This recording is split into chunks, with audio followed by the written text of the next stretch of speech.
சொல்லால் அல்ல செயலால் நிறைந்த ஆனந்தன் ஐயாச்சாமியின் பயணம். செண்பகவல்லி அணைக்காக போராடும் குரல் ஆனந்தன் ஐயாச்சாமி. 60 ஆண்டுகளாக தீர்வு காணாமல் கிடக்கும் செண்பகவல்லி தடுப்பணை. தென்காசி, விருதுநகர், தூத்துக்குடி மாவட்டங்களில் 1 லட்சம் ஏக்கர் விவசாயத்தின் உயிர் நாடி.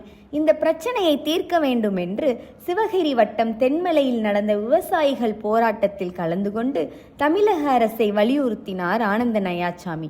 மு.க. ஸ்டாலின் தலைமையிலான அரசு 2021 தேர்தல் வாக்குறுதிகளில் இது இருந்தும் இன்னும் நடவடிக்கை எடுக்காததை கேள்வி எழுப்பினார்.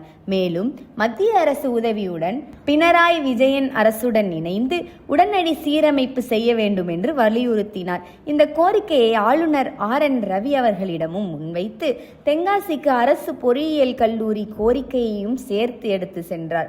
வாசுதேவநல்லூரில் நடந்த நம்ம ஊரு மோடி பொங்கல் விழாவில் அண்ணாமலை அவர்கள் கூட இந்த பிரச்சனையை வலியுறுத்தி பேசினார். லட்சக்கணக்கான குடும்பங்களின் வாழ்வாதார போராட்டம். இந்த போராட்டத்தை தொடர்ந்து முன்னெடுக்கும் தென்காசியின் குரல் ஆனந்தன் ஐயாச்சாமி. தாமரைக்கு வாக்களியுங்கள், ஆனந்தனை ஆதரியுங்கள். சேவை தொடரட்டும், மாற்றம் மலரட்டும்.